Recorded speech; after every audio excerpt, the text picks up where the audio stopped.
Bismillahirrahmanirrahim. Assalamualaikum warahmatullahi wabarakatuh. Bismillah, alhamdulillah, wassalatu wassalamu ala rasulillah. Berjumpa kembali, mari kita lanjutkan ngaji bareng kita. Mudah-mudahan kita selalu berada di dalam rahmatnya Allah. Amin ya Allah ya rabbal alamin. Apa yang ingin saya bahas kali ini?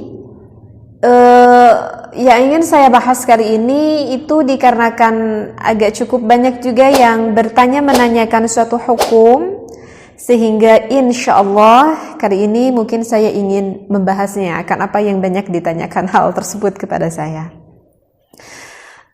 Tetapi sebelumnya saya mohon maaf sekali gitu ya. Sekali lagi saya mohon maaf sekali jika apa yang ingin saya bahas kali ini, jika ada sebagian orang yang berpikir mungkin hal ini cukuplah tabu gitu ya untuk dibahas.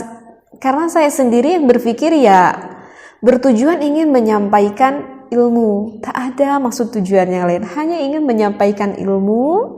Dan kebetulan ini juga yang bertanya, maka ya saya ingin menjawab apa yang mereka tanyakan kepada saya tersebut, seperti itu.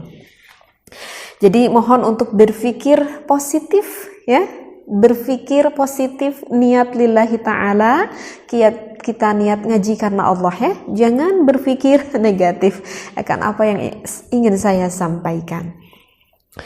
Baik, apa sih yang ingin saya kaji kali ini? Ada yang bertanya, teh gimana hukumnya menelan cairan yang keluar dari laki-laki ataupun perempuan? Mungkin sudah paham ya yang apa yang saya maksudkan. Ini yang dimaksudkan dengan air mani. Bagaimana nih teh hukumnya? Apakah boleh atau diharamkan?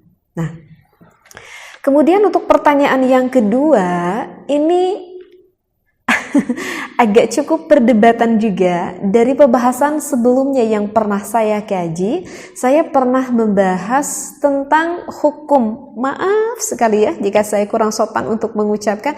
Terkadang saya juga suka bingung kalau kurang sopan gitu, saya harus mengucapkan gimana lagi gitu, dengan kata apa lagi. Terkadang saya juga suka merasa bingung gitu ya.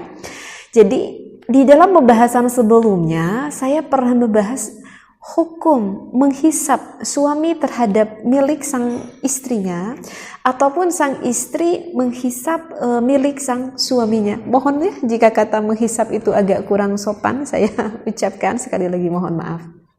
Nah, di pembahasan sebelumnya saya menerangkan mengambil dengan satu referensi kitab bahwa di dalam kitab itu menghukumi boleh ya.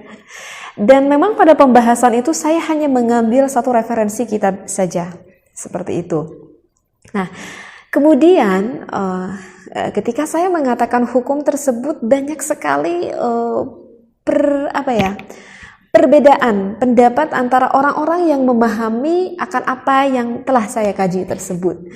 Dan ada sebagian orang yang berkomentar, itu kan mulut itu kan untuk membaca Al-Quran. Mulut itu kan untuk berzikir kepada Allah. Masa mulut itu dilakukan untuk hal yang sangat menjijikkan tersebut? Gitu. Ya, saya mah dengarnya senyum-senyum aja. Gitu ya. Saya senyum-senyum aja gitu mendengarnya. Itu gimana tuh? Banyak yang bertanya seperti itu. Nah, maka untuk melengkapi pembahasan tersebut, saya sekarang melihat dari beberapa kitab yang ingin saya kaji langsung dari 4 kitab yang berbeda. Kenapa saya untuk saat ini mengambil 4 referensi ataupun 4 kitab yang berbeda?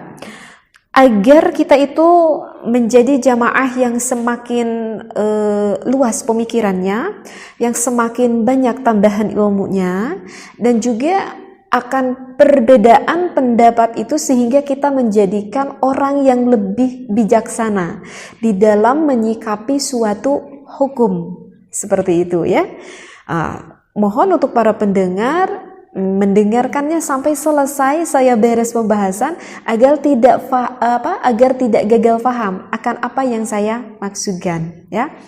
Maka saya pengennya baca dulu semua referensi dari 4 kitab tersebut, baru nanti saya sedikit diterangkan karena takut tidak faham bagi para pendengar yang tidak terbiasa mendengarkan membaca kitab.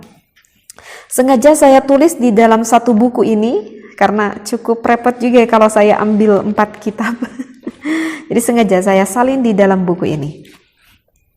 Baik, bismillahirrahmanirrahim. Bismillah, alhamdulillah, wassalatu wassalamu ala rasulillah.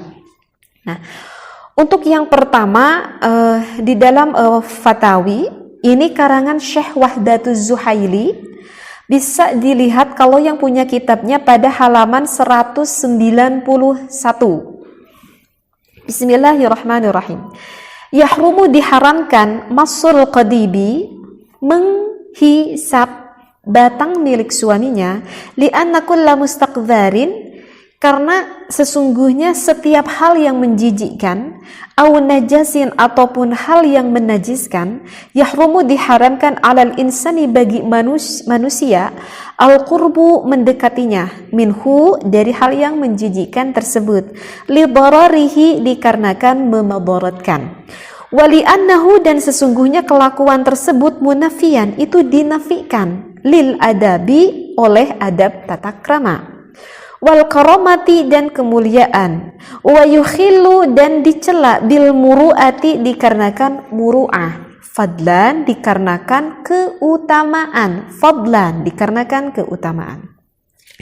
An kaunihi dari bukti itu yang disebut taklidan mengikuti lil kuffari ke orang-orang yang non muslim, wal fusaqi dan orang-orang yang fasik, wa man tashabbaha dan bagi orang-orang yang menyerupai biqaumin kepada satu kaum, fahuwa maka orang itu minhum dari bagian itu, ila an qalama hukmu zauji sampai kepada penjelasan yang disampaikan musannif tentang perkara hukum suami tersebut, alladzi yal'aku farja zaujatihi, mencium farjinya sang istri, wa zaujati allati ta'aku qadiba zaujiha, dan istrinya yang menciumi milik suaminya.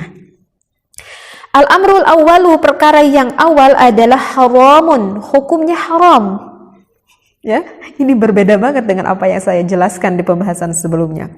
Li'annahu karena sesungguhnya kelakuan tersebut mustakdzarun itu dianggap menjijikkan. Yatanafa ma'al karamati yang menghilangkan nilai-nilai kemuliaan al-insaniyati bagi manusia. Wala yaliqu dan tidak pantas bisyakhsis sawiyyi bagi seseorang melakukan hal tersebut, wal mu'minu dan orang mukmin azizun karimun yang mulia, la yaf'alu ma yukhillu bil muru'ati, tidak akan melakukan hal yang dianggap tidak baik karena muru'ah harga dirinya, au yuaddi ila tanawulin ataupun pekerjaan yang mengakibatkan menyakiti, au la'iqal mustaqdzarati atau mencium terhadap hal-hal yang menjijikkan. Nah, beres nih referensinya. Ya. Ini referensi kitab yang pertama, hukumnya mengharamkan. Nanti saya bahas. Sekarang untuk referensi yang kedua, saya baca dulu nih referensinya agar pendengar jelas gitu ya. Untuk yang kedua dari Al-Fiqhul Islami wa Adillatihi, ini sama karangan Syekh Wahab Az-Zuhaili ya. Bisa dilihat pada juz ketiga Sahifah halaman 546. Yang punya kitabnya bisa dibuka kitabnya. Wa rubbama kana aswa'a minad duburi, terkadang ada yang lebih buruk dari menghisap batang suaminya, yaitu menghisap duburnya. Wad'udz dzakari fi fammil mar'ati, misalkan menyimpan milik suaminya di mulut sang istrinya, wa nahwuhu dan lainnya lah. Mimma ja'ana min syududil gharabiyaini, mimma ja'ana min syududil gharabiyaina, yang dari yang sudah datang itu perkara dari yang amat sangatnya suatu keaiban, fayakunu dzalika maka jelas pekerjaan itu haraman, dihukumi haram. Li thubuti dararihi, dikarenakan tetapnya kemadaratan pekerjaan itu, wa qubhihi, dan celanya pekerjaan itu, syar'an, secara syariat, wa dzauqan, dan pertimbangan yang sehat ataupun yang akan ke tata krama, kesopanan. Itu referensi kitab yang kedua. Sekarang untuk referensi yang ketiga saya ambil di dalam kitab Fathul Mu'in. Bagi santri udah populer sekali kitab ini ya, karangan Syekh Zainuddin Al-Malibari. Bisa dilihat pada juz ketiga pada Shahifah 387.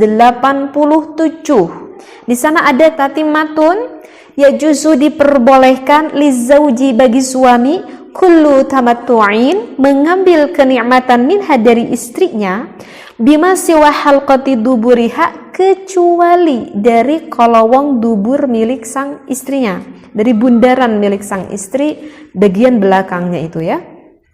Walau bimasyi bidhriha. Nah, boleh di sini dikatakan suami untuk walaupun mencium bidrun milik sang istrinya. Nah, oke. 3 dulu kitab yang akan saya bahas. Sekarang yang saya bahas, bagaimana sih hukumnya menciumi, milik sang suami ataupun milik sang istrinya. Nah, jadi bagi para pendengar yang berbeda jangan berantem ya. Nah, jadi itu ada 2 pendapat ulama.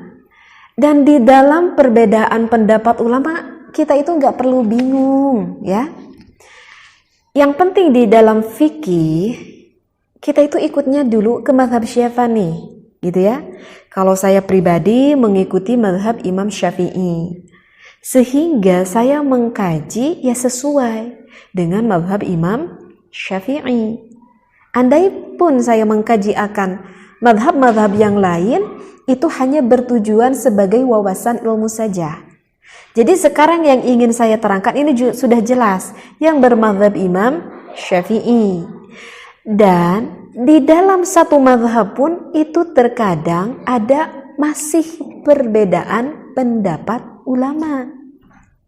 Nah, perbedaan pendapat ulama tersebut itu menjadikan suatu hikmah yang luar biasa.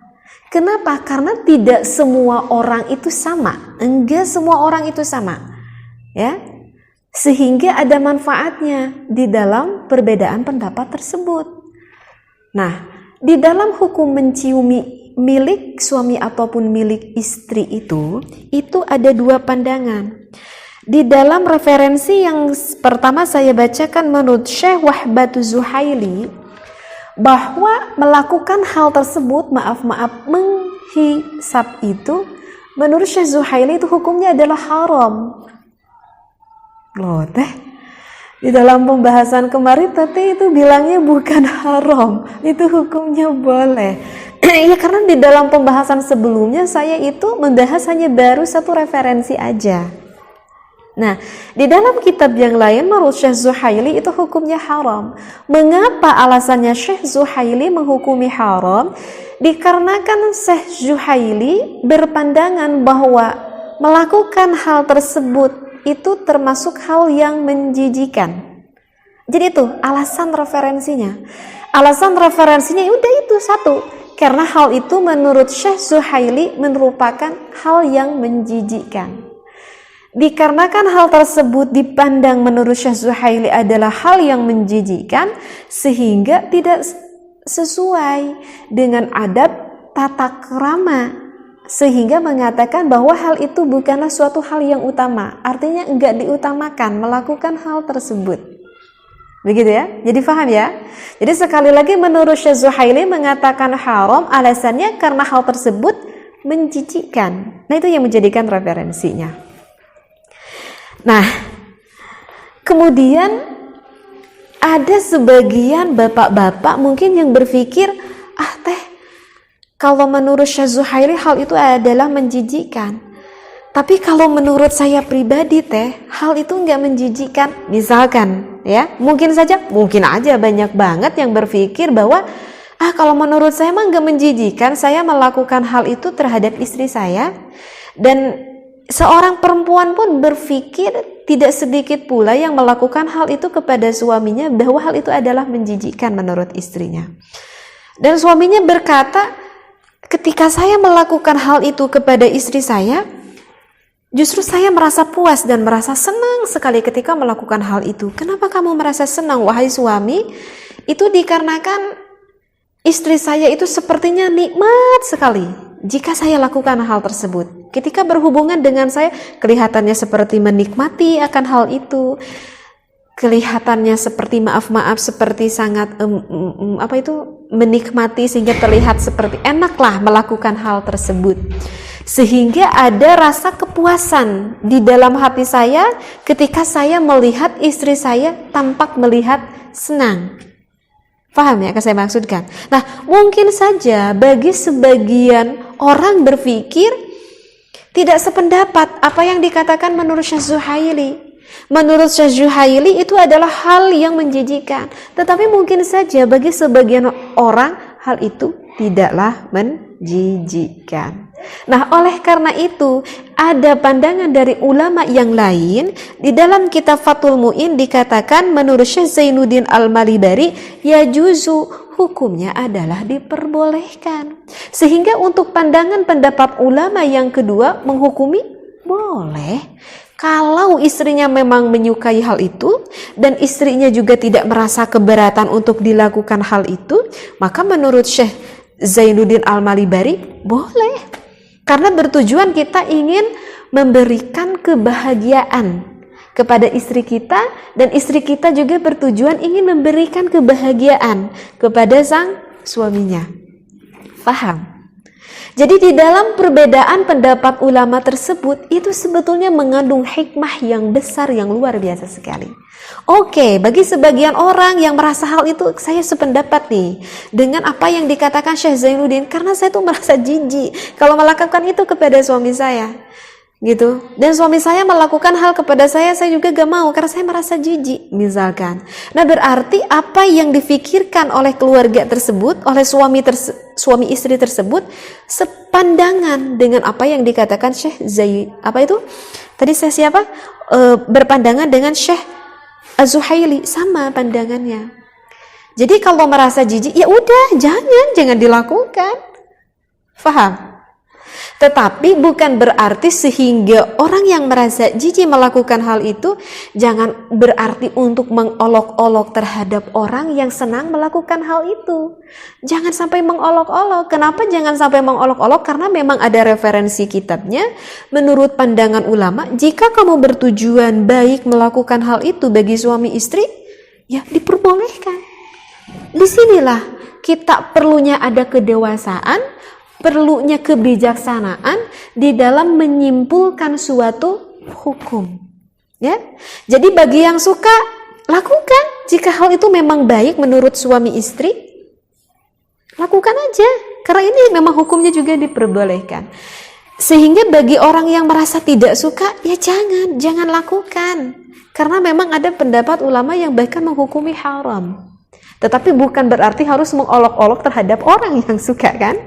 Nah, begitu. Sehingga kalau kita faham ilmunya sampai tuntas, begitu ya, sehingga tidak akan ada perdebatan di dalam, maksudnya di dalam perbedaan pendapat nggak akan menjadi perdebatan bagi kita. Itulah bagi orang yang bijaksana, ya. Jadi oleh karena itu lebih bijaksanalah bersedikit untuk menyikapi, gitu ya. Saya juga kan baca gitu ya, kalau di komentar itu kan, lisan itu kan untuk mengaji Quran fungsinya, untuk selalu berzikir kepada Allah. Kenapa membolehkan? Ya, saya mah hanya mengatakan, saya mah hanya membacakan apa referensi yang dikatakan oleh ulama, bukan oleh saya pribadi. Gitu. Jadi kadang saya suka senyum aja gitu ya, kalau ada yang berkomentar seperti itu. Nah, itulah pentingnya kita mengetahui wawasan yang lebih jauh di dalam suatu ilmu. Paham di sini ya? Jadi sekali lagi, bagi yang suka ada referensinya, bagi yang gak suka memang ada juga referensinya. Baik, mungkin bisa dipahami.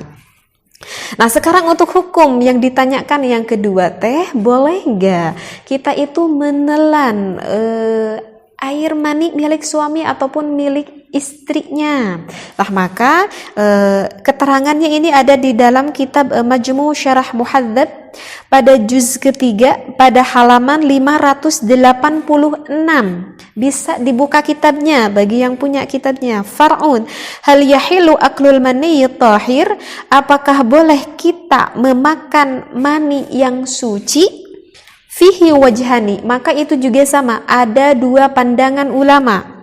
As-sahihul masyhur, menurut sahihnya yang masyhur, annahu la yahilu, bahwa hal itu tidak halal, tidak boleh. Kenapa? Li'annahu mustakhbathun, karena hal itu termasuk hal yang menjijikkan. Alasannya sama, karena air mani itu menjijikkan. Qala ta'ala, referensinya dari Al-Quran, wa yuharrimu alaihimul khaba'ith, gitu ya, wa yuharrimu, diharamkan. Jadi khaba'ith ini adalah hal-hal yang menjijikkan, itu adalah diharamkan. Kalau kita lihat dari maknanya, wa yuharrimu ini maknanya mubalaghah ya. Dan khaba'ith ini multitafsir. Artinya multitafsir, hal yang menjijikkan itu kan banyak, bukan hanya air mani saja, banyak hal yang menjijikkan. Pokoknya setiap yang dianggap hal yang menjijikkan itu haram. Seperti itu. Sekarang untuk pandangan ulama yang kedua, wathani, dan untuk pandangan ulama yang kedua, yajuzu, diperbolehkan. Wa huwa qaulu Syekh Abi Zaidul Marwazi, ini menurut Syekh Abi Zaidul Marwazi. Kenapa membolehkan? Li'annahu, alasannya karena air mani itu tahirun. Menurut Imam Syafi'i hukumnya adalah suci. Sehingga menurut Syekh Abi Zaid Marwazi boleh kok kalau misalkan ketelan. Alasannya ya karena yang tertelan itu bukan hal yang najis, tetapi hal yang suci.